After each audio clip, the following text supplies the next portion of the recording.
A ver, cuando pensamos en la industria naviera, lo primero que se nos viene a la mente son esos gigantes de acero, ¿no? Barcos enormes, moviéndose súper lento, a paso de tortuga, cruzando los océanos. Llevan, pues, prácticamente todo lo que compramos y usamos, pues, nuestro día a día. Pero aquí es donde empieza lo interesante, la gran paradoja. Resulta que esta industria, que se ve tan, pero tan estable y lenta, es en realidad una de las más volátiles y financieramente impredecibles de todo el planeta. Una verdadera montaña rusa. Entonces, claro, la pregunta salta de inmediato. ¿Cómo es posible? ¿Cómo un negocio que se mueve a una velocidad tan lenta, donde construir un solo barco puede tomar años, puede tener subidas y bajadas tan brutales y repentinas? Bueno, pues vamos a desmenuzar exactamente eso. Y cuando digo brutales, lo digo en serio. Miren, un año las navieras pueden estar literalmente al borde de la quiebra con pérdidas masivas. Y al año siguiente, ¡pum! Esas mismitas empresas anuncian ganancias récord, ganancias que son, bueno, simplemente extraordinarias. Este ciclo de auge y caída no es algo raro, ¿eh? Es la norma. Para entender el porqué de todo esto, hay que acordarse de una vieja fábula. El conflicto central de la industria naviera se puede resumir a la perfección con la historia de la liebre y la tortuga. Se trata de un desajuste fundamental, un choque entre dos fuerzas que se mueven a velocidades completamente opuestas. De un lado tenemos la demanda de transporte, que es la liebre. Es rapidísima, súper volátil, reacciona al momento ante cualquier cosa, una crisis económica, un conflicto geopolítico, un cambio en las políticas de comercio mundial. Si mañana se frena la producción, la demanda de barcos se desploma ese mismo día. Y por el otro lado tenemos la oferta de barcos, que es la tortuga. Es lenta, es rígida, es pesada. O sea, no se puede simplemente chasquear los dedos y crear un barco nuevo. Toma de 2 a 3 años construir uno. La oferta está totalmente limitada por la flota que ya existe navegando por ahí. Y para entender mejor a la liebre, hay que hablar de algo llamado demanda derivada. La cosa es así. La industria naviera no crea demanda por sí misma.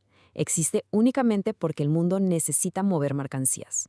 Y esto significa que cualquier pequeña fluctuación en la economía mundial se amplifica y mucho en el transporte marítimo.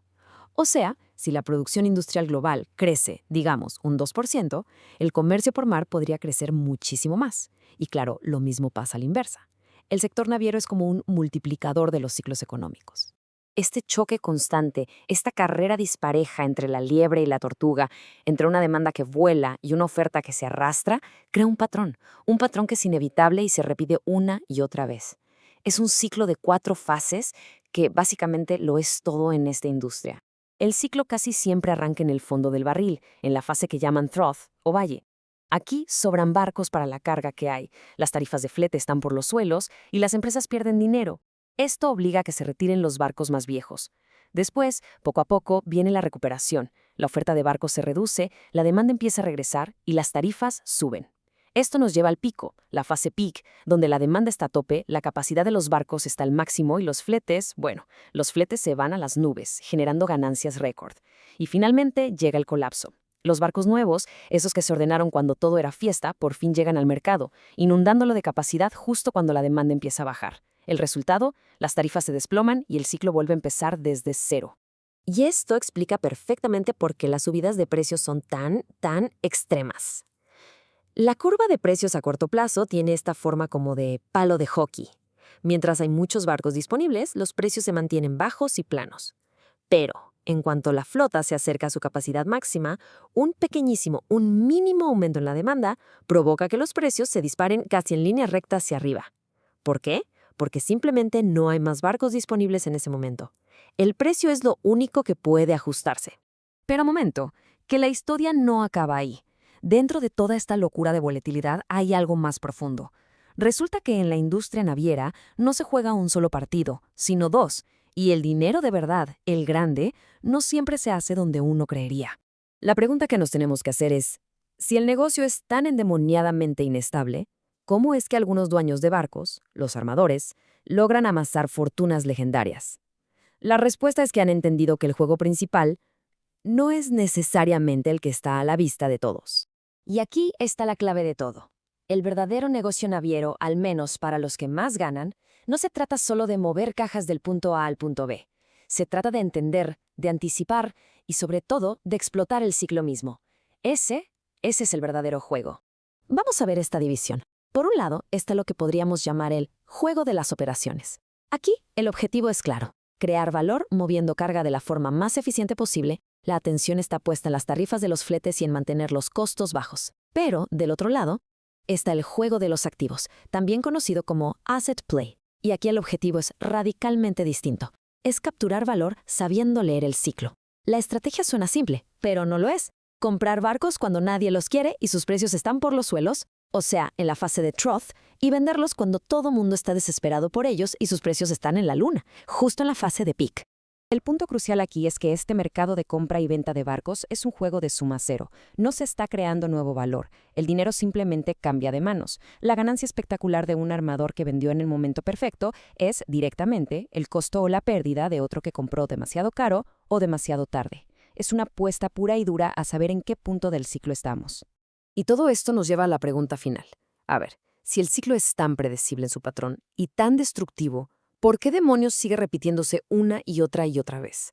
La respuesta está en un concepto económico fascinante, uno que explica por qué la industria parece condenada a tropezar con la misma piedra siempre. Este concepto se conoce como la tragedia de los comunes.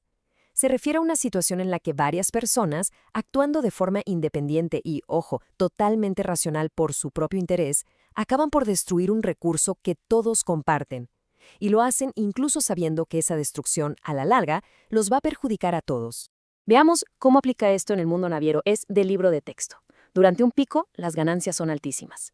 Esto le da un incentivo enorme a cada dueño de barco para ordenar más barcos nuevos. La lógica es simple. El beneficio de ese barco extra es individual, es para mí. Pero el problema futuro, la sobreoferta de barcos, ese es un problema que se comparte entre todos. Como todos piensan igual, se ordenan demasiados barcos. Y esos barcos llegan 2 o 3 años después, justo cuando el mercado está dando la vuelta, inundándolo todo de capacidad y provocando el inevitable colapso.